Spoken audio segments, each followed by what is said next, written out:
Hey everyone, how's it going? Welcome back to the Infatuasian podcast. Today, we're talking a little electric guitar, and I'm super excited to talk with a musician from the UK. The voice you're hearing is our special guest for today. She is a professional guitarist who is a permanent touring member with Priya Ragu and Martin Smith, who you might know from his band Delirious. She's also appeared on ITV's Game of Talents as a featured artist. When she's not touring, RIKKI makes videos on YouTube of her playing original songs as well as covers and doing some all-time great licks on the electric guitar. She's a real joy to watch. If you watch her, you can see her just beaming her smile because she's enjoying what she's doing. Coming to us all the way from London, England is RIKKI Lee. Hi, RIKKI. Hey. Yo, hi. Thanks so much for joining us. Yes. On kind of short notice. I just saw you on YouTube this week, I think, and I emailed you and I was like, hey, you want to come on? But I think you're getting a little busier with concerts and touring. Is that what's happening in April? I mean, I have like 2 weeks break. After that, we have a big show in London, and I'm going to Holland, and we're touring in Europe as well. Oh, wow. For a couple of weeks and so on. Is live music back then? Is it ramping up quickly, or is it kind of slowly releasing? I mean, surprisingly, it is going quite fast. Probably I'm not very in touch as well. Like I don't really go out that much probably. Yeah, it's going great. It's going great here. I would imagine the last couple of years were kind of tough for you to get your live music fix in. You'd have to not a whole lot of concerts in the last 2 years. Yeah, I mean, I was actually in uni, so that actually helps. Okay. Yeah, I think 2020, that's when that was I think the first time I toured like on a big scale. My first gig was with Martin Smith. Yeah, then I started then. It was like February 2020. So right after that, then we had lockdown. Right. And at that time I was worried, like, how am I going to balance my studies and, touring? But well, it happened. I guess it worked out. I was able to just study, just focus on my study. Yeah, actually, let's talk about you a little bit and your background. Born in Malaysia? Yes, I was born and raised in Malaysia until 2016. Then I moved to London. Okay. What were you like as a kid? Were you? I think I read that your dad or your whole family are musicians. My dad is a guitarist, not professionally, like more of like a hobbyist, but a very extreme hobbyist. So, he has a lot of guitars lying around the house. He would play a lot of records, like just watch shows like DVDs, because not a lot of musicians like tour or like artists tour to Malaysia, like let's face it, like from the West. So he would have like a lot of DVDs just playing Deep Purple shows over and over again and so on. I guess that's how I got into music. When did that start? Like when you were 3 or 4, or you slap a guitar in your hand? In the household, they just keep on playing music. Like there's a lot of music all the time. And then probably I was aware of it when I'm like 7, 8, or 9, Then you're like aware of, this is an artist, Yeah. Did you take lessons, or your dad just showed you some stuff? I never took any lessons up until when I was 18 or 19, I think. Wow, but my dad showed me, a couple of chords, I think 3 chords, and then and then I just learned it like by myself from the internet. That's so crazy. Because like based on your playing, I thought you would have been playing since you were like 4. No, unfortunately not 4, but I wish it was 4. I would be like even better, I guess. Were you always kind of a natural, like it just came out of you and you just enjoyed it, and it was never a chore to play? I would say not really, honestly. I don't think I was natural at it. You kind of need to put the hours in. Yeah. I wouldn't say it's a natural. Do you remember the first time you heard like a total shred, or like someone really killing it on electric guitar?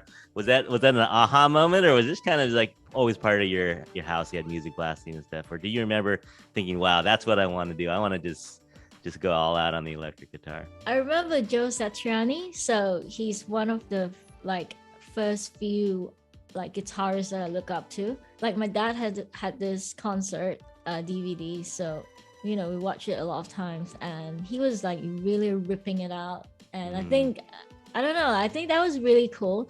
I wouldn't say I thought about, oh, I'm going to do that one day, you know. It's just like, you know, I remember it because it was so iconic and he's legendary and really good, you know. That's cool. So you graduate high school in Malaysia, and Yes. you end up going to England at that point? No. So I went to this college. It's a music, like art college, and there's a music program. That's when I started my journey, I guess. Like, you know, I learned all this really technical stuff. It was really brutal. And we learned all the music theory, all the harmony and everything. It was like a training ground for me. It's like a military training ground where everything was brutal. You have to put on a show every week. But it was a good experience. I learned so much, and I met my lecturer. He was my guitar teacher, and he's really inspiring. He taught me a lot of things that I learned that I hold on to until now. Like, I learned it from him. Even though it's a really small college, I think I learned so much from there. And that was in Malaysia? Yes, Malaysia. Oh. How'd you end up in London then? Yeah, so after graduating diploma in music, and I decided I really want to move out. I was like, I gotta, like, you know, connect, or whatever you call it. And yeah, and then that's when I found a uni here, and I came here and moved to London. And what are you studying music here in London as well? So I did music, Bachelor's of Arts in music, and then I got my master's in music business in 2020. You're mainly self-taught, is that what you said? Like learning from the internet mainly? My first few years, yes, mainly self-taught, but like I said, I went to the music college. That's when I really learned a lot of like those technical stuff that you see that I do. How did you take it upon yourself to like have that discipline? And I feel like it's important to have structure to your learning. Like learning by myself is really hard. As a person, like my character, I think I'm quite a structured person. Yeah. Like I would take everything, I would break down the song or break down the skills, everything in chunks, and really learn it step by step. I'm so impressed that you started guitar later in life, but it gives me it gives me faith, because I feel like it's hard for me to stay motivated as somebody who plays guitar, and so I feel like you're a good reminder that it's never too late to. Why do you feel that it's hard to feel more motivated for you? Because I feel like I don't have structure. I don't know. Just like a lot of personal stuff in my life, I took a really long break from playing guitar, and I think that ever since it's been hard for me to, you know, keep going with that. If you want to do what I do, like a virtuoso stuff, of course you need to put in a lot of hours. But if you want to write songs, then you have to spend your time writing songs, you know. I don't have a specific direction. Like, I know you specialize in rock, but I never focused on one genre. It was just sort of playing whatever I wanted, which is fun because it's a hobby, but at the same time, I wish that, you know, I could really hone in on certain skills. I think everything takes time to, you know, discover yourself. I don't just play rock nowadays. I know my branding is like rock, but I don't only play rock, you know. Yeah, I listened to a little Priya Ragu. How would you describe her music? She's kind of... she's a mixture of R&B, pop, a little bit of like Indian flavors as well. So it's a good mix. I don't think anyone's done it how she done it. Yeah. So it was really nice. It was challenging for me. I really like it. Yeah, it's mentally challenged. Yeah. How did you get these gigs? So you're working with Martin Smith and Priya Ragu. How did they find you? How did you find them? A lot of pop gigs that I do nowadays, they found me on social media. Oh wow. Yeah. It was kind of one thing led to another. You got some gigs and you started doing some covers, and then other people found you through that. Well, I really wanted to get into the pop scene. I mean, that was when I graduated the master's. So I really wanted to get into the pop scene, and then I started doing covers, and I did some pop covers as well. And then from there, I guess, you know, people found me. Yeah. Yeah, that's very cool. Do you have any pushback from your family or your parents saying, hey, this music thing is fun, but maybe you should get a real job, any of that? Or is they always 100% supportive of you? Honestly, I don't know, because I mean, probably in the start, they were a little bit skeptical, like are you good enough, kind of, because I was really bad guitarist probably. What? And it was like, but they never say it out loud, they never said it. But the thing is, like, they funded my studies and all that, so it's a bit, I wouldn't say they don't support me fully, but parents are always worried for the kids. Sure. So they just don't say it, probably. My parents don't say it. But now that I'm doing like better, so they're like, oh, it's fine. Yeah. So do you have a most memorable live gig? I heard that you played Wembley. That must be pretty cool. Oh yeah, I did. Honestly, I have quite a lot of memorable live gigs. Wembley is one of them. That was pretty cool. I did that for 3 years, so it's actually like a Christmas show with Hillsong Church. It was really cool experience. Especially, I think one of the years they put me in the middle of the stage with like pyros just shooting flames up, and yeah, it was really cool. I wasn't nervous, but it was a cool experience. And also some of the cool gigs that I did the other day, I think last year we did, we went to France with Priya, and there's this festival. We thought it was like 300 people kind of festival, and we went to the venue. It was like 5,000. It's a 5,000 seater venue. We're like, wait, we're not prepared for this. We don't have any clothes. It was like the last day of the tour where we were all really tired. We just want to go home kind of feel, Then, okay, fine. Let's do the gig, sound check. And then we found out we're playing at 3 a.m. like in the morning in France. So I was like, okay, fine, 3 a.m. We showed up like an hour or two before, and then they were just playing some DJs, like all the tunes like DJs. So because it's like 12 at night, 1 a.m. in the morning, and where everyone was like stoned and like shouting and just drunk, and it was really crazy. And then we went out on stage and we played. So I started with my opening like guitar solo, and everyone was mad and everyone went like crazy, like shouting, like it was amazing. It was like a rock show, But then when she came out, it was like this pop cultural kind of thing. Yeah. So yeah, it was a really tough gig, but very memorable, like definitely. There is nothing like performing live. Is that kind of the epitome as a musician of performing in front of an audience? Is there anything that can replace that, or is that kind of the only way to get that kind of rush, is that live crowd? Instant reaction from the crowd is really important for me. I find it hard to play in front of internet. Like I did a couple of live streams, but personally I don't really like it. Because it was like, when you finish playing, it's just like just wait. like silence, and then there was just like people typing, yay, amazing. Like, I find it really hard personally. Silence. So you did kind of pivot because pandemic and university studies and whatnot, so you started to do YouTube. When did YouTube start? About the pandemic?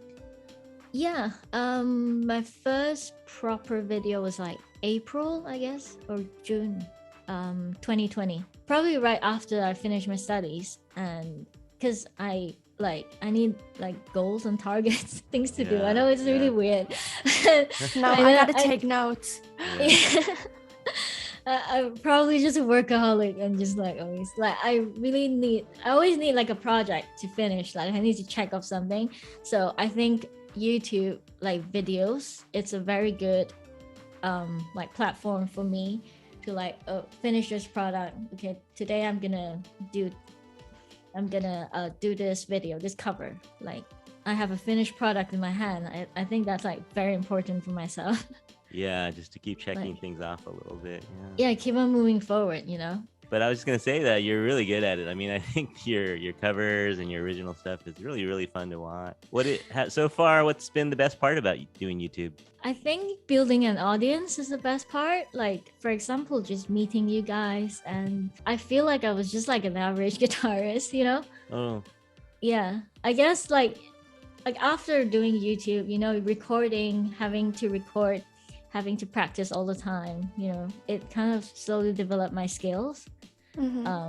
And you get feedback from people as well, strangers that you don't know most of the time. Yeah. So I think that slowly kind of improved my skill. I think, yeah, I mean, I'm surprised that, you know, people actually enjoy what I do. I think that's one of the most enjoyable and rewarding part. Also, rewarding part is meeting like the artists that I'm working with now. Oh yeah. I think, yeah, that's extremely rewarding. Have you thought about doing tutorials? Or I saw you do one on how you make your covers, but have you thought about guitar tutorials or breaking down songs for people? Yeah, I mean, I did have a couple of them. Like, I did like a tone secret series. I noticed that people really love my guitar tone. Yes. So I did like how I created my tone and how the guitar, you know, affects the tone. And I don't think I'm so good at teaching, but I mean, Curtis, you're a teacher, right? So it's a certain skill that you need to actually teach properly, but I don't know if I have that yet. Well, I think you have a real presence, though. You know, when you're playing, it's very mesmerizing, and it's just super fun to watch. Thanks. And Madison's your target audience here. She notices stuff like that. Like, that's her ear. Yeah, I seriously wish I found you earlier, because I feel like as like somebody who plays guitar, it's hard to feel valid like as a girl, and as an Asian girl, I've never seen that sort of like, you know, I've never seen that. And like, especially with that intersectionality, and you're just amazing. So Thank you. For sure gonna be keeping up with you. Oh, thanks. Yeah, I mean, that is one of the first things I noticed too. First of all, there's not a lot of female guitarists who totally shred, right? And well, there's more now, but in the 80s and 90s, there really weren't a lot. And then an Asian woman, there's not a whole lot of Asian women either. So you're like such a spearhead. Thank you. Do you feel like, you know, being an Asian woman has helped your career at all, or has been a hindrance, or is it totally just based on merit and skills? I have a very thick face. I'm literally just a guitarist. I think I don't see myself as a guitarist. I started like being in the music industry in Malaysia. So Malaysia, where I was from, everyone's Asian. Everyone's either Chinese, Malaysian, or whatever. Like in Malays and Indians, we're just Asians, you know. Like, yeah, I wouldn't like, hey, I'm Asian guitarist. Like, weird. Like Asian something just doesn't exist in Malaysia because it's Asia, you know. Yeah. So only after I came to London, that's when I noticed, like, you know, people starting to put me, like, you know, categorize me as like Asian guitarist or Asian female guitarist. I'm not sure about if being Asian hinders or advanced my career, but I think that definitely probably you make a mark easier than a normal Tom, Dick, and Harry white male, I guess.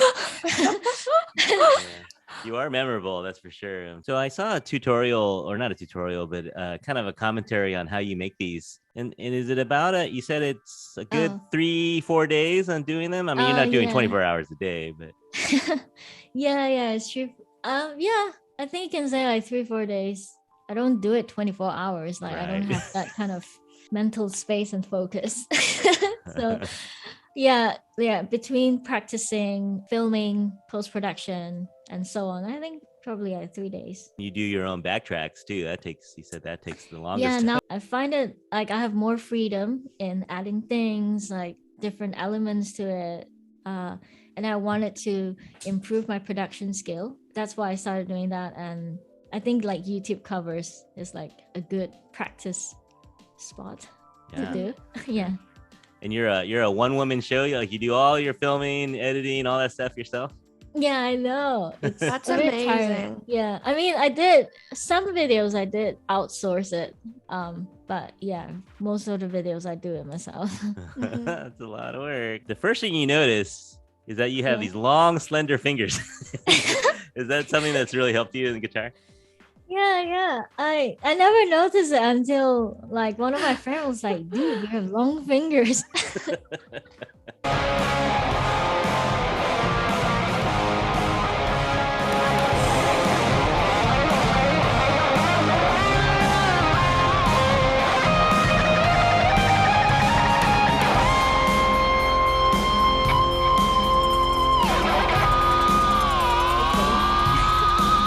And this song in particular, the intro, I'm not sure if you heard of the actual like original song. Have you heard of it? Yeah. So I actually changed the groove a little bit. I worked with this artist called Masterpiece. The producer that he worked with, called TK, the producer, he's a very talented producer. He's only 19 or 20, and he's already got like platinum and gold disc all around like his studio. So I worked with them for quite some time, and yeah, they did this song, and then that bass line kind of stuck with me. Yeah, so I kind of recreated it and changed it up tiny bit as well. And yeah, so I changed it to a little bit funkier, I guess. Yeah. Yeah.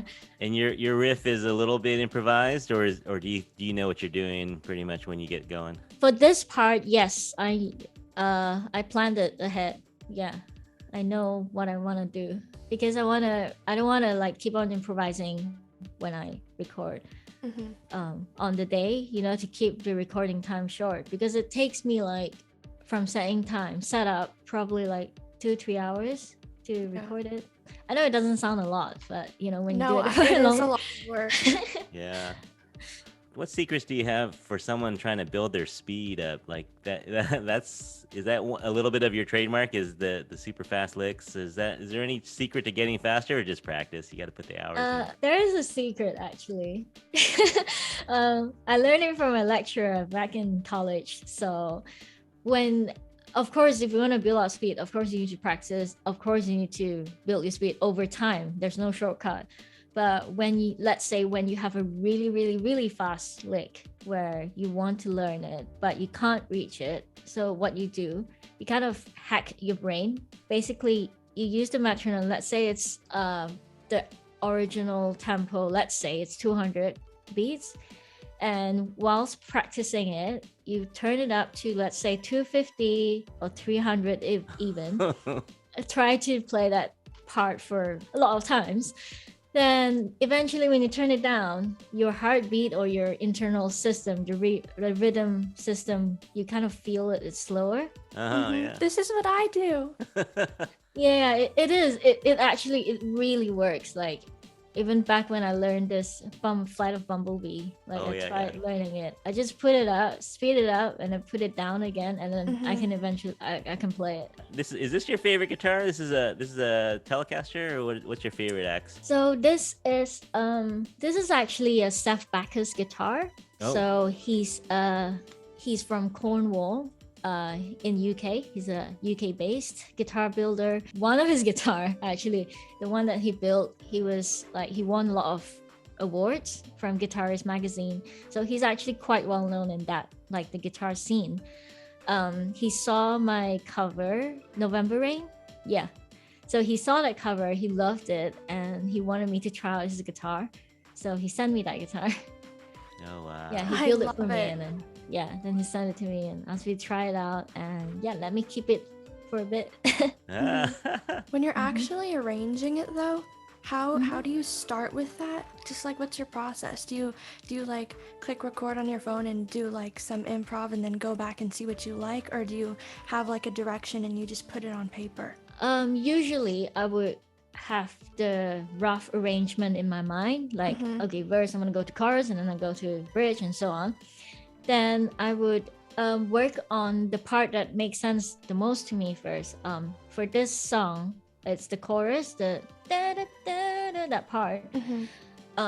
So I did that, And usually my flow is just I work from the chorus, and then like I would think, okay, how can I link from the verse to the chorus? Basically, all I do is kind of link things up. I think that's where the interesting part starts, like how you link it, because you don't just play from a really low verse and suddenly just jump up. If you noticed, if you now you know, if you listen to all my covers, you can find all the link. I would play from low and then play something to high, and then when I go high, I'll play something to go low. Yeah, that's how I link everything up. So on one of your early covers, you rewatched it and you said you would do things a lot differently now. Maybe Rocky Like Hurricane? No. Yeah, exactly. That is actually my second cover. That was my actual like kind of proper cover video. Second one, Rocky Like Hurricane. Back then, it's my first, like, I just started. I was just like, I don't know what to do. I don't know how to rearrange songs. I'll just play, But yeah, I found that it's just shred throughout the whole song. I find it wasn't as interesting. It was just like, here's the song, here's the licks that I know, here's the speed that I know, and ta-da.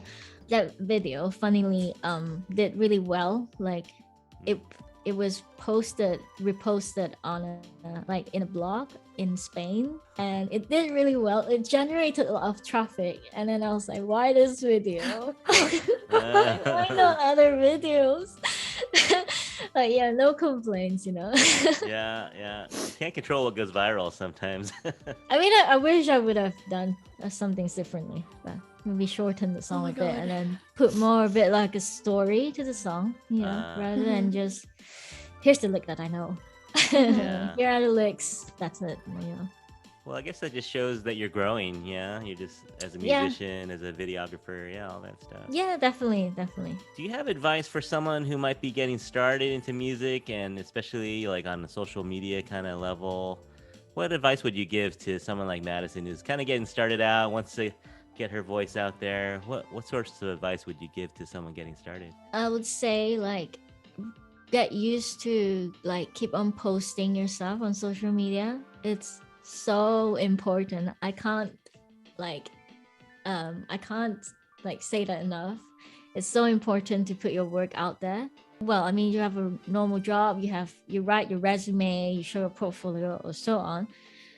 Social media is kind of a way, like you show your portfolio, show your work, show what you're about. Especially as artists, as musicians, that is even more important. And most of all, a lot of people hang out on social media, be it Facebook, be it Instagram. Number one advice is to just keep on showing your work. Like it has done me so well. I got all these gigs, I got all the free gears, and it's just really good practice to grow a thick face as well. Was it terrifying at first, or were you worried about haters and trolls, or was it pretty seamless? Or honestly, I wasn't worried about haters or trolls. I generally just don't care. I was like but yeah, recently, like it has, when I was like kind of blowing up ish on Instagram, there was quite a lot of like creepy guys. I think that was that's when I'm very careful of my private life, like even more so. Yeah, you've been doing well. What's next for you? You're gonna keep touring with Martin Smith and Priya Ragu. Do you have any other plans coming up, or just getting some live concerts under your belt this summer? We have quite a lot of dates this year, so I'm going to keep doing that. And whilst doing that, I'm gonna keep on working on my YouTube channel, growing my following, growing my portfolio and my skills as well. And one little tiny dream that I have is to like release another EP. So I want to like produce it myself. So that's why I'm doing all this backing tracks and work, just to hone my craft. That's my tiny dream. So I'm working on it. Yeah. And you have some on Spotify right now. It was that was like 2016, 2015 probably, like years ago. So I want to do something new. Yeah. Great. Well, let us know whenever you do. We'll mention it on the podcast and let people know that it's coming out. Oh yeah, definitely. Yeah. Do you have an infatuation? An infatuation is just anyone that you might admire in the Asian community. Could be someone you know or someone you admire from afar. Ricky Lee, Okay. do you have an infatuation? I guess like Simu Liu. Uh-huh. He's cool. I admire how he, he's really active, voicing out for the weak, I guess. Yeah. Like he's very active on. I mean, that's a very rare thing that a lot of people are scared to speak out. He's not afraid of that, and he seems to be a very nice guy and honest. And he's currently, I think he's in London. I hope I can bump into him. Yeah. Sure. All right. Well, Ricky Lee, thank you so much for coming along with us. That does it for our episode here. Everyone out there, go watch Ricky's channel. It's under Ricky Lee, or you can type in Ricky Lee Rocks on YouTube. And that is also Ricky's Instagram, Facebook, and Twitter at Ricky Lee Rock. And so keep your eye out for her EP. We're sending it out there. The message is out there. The EP is going to happen. We know this. And thank you to Madison for coming along. Thanks for waking up early today, Maddie. I'm so happy to be here. So Anytime we talk about music, Madison is down to come along. yeah, I'm just like Nice. Thanks for having me. Yeah, and it was great talking to you. And thank you everyone out there for listening too. Did you learn something? I hope you did. So go learn some riffs. If you want to talk to us or if you want to email us or get a hold of us, you can get a hold of us at infatuationpodcast@gmail.com. And you can follow us at The Infatuation Podcast on Instagram or Facebook. I'll put all of our details in the show notes, and you can get our podcast wherever you get your podcasts, whether it be Spotify or Apple or Google. Just look us up. You'll find us. But on behalf of Ricky, Madison, and myself, we hope that you're all happy, healthy, and safe out there. We'll talk to you again soon. Bye. Can I edit this? You want to do this one? Mm-hmm. Dude, I messed up. Something is going on. I got this new microphone. No, I know. I got to figure it out, though. I really like talking to people like that, but I feel so bad because it's so hard I think it's hard for me to articulate myself sometimes. I just get really nervous. She seems pretty fearless, huh? Ricky. Yeah. Really. She does seem so fearless, and I admire that. I admire her for that so much. So I was going to ask her, I feel like every artist, most of them, well, I don't know about her because she seems like you said, fearless. Like she seems like she's the coolest, right? But I feel like everyone's their own biggest critic, and I will tear apart anything I do. And because of that, I feel like people are going to do the same, because if I hear it, they can probably hear it. Yeah, it was pretty fun when she kind of lit up when she was going over her video, huh? She was like, You can tell that it's a real passion. She was saying, I could go over the theory, but nobody wants to hear that. And you were like, excuse me, hello. Did you find that a little bit encouraging too? She's like, actually, I wasn't even that good. She's like, I just got good recently. Yeah, but she's probably just saying that. Well, she had to be a little bit good to think that she could do music college, right? Yeah, I'm just like, how did she get so good so fast?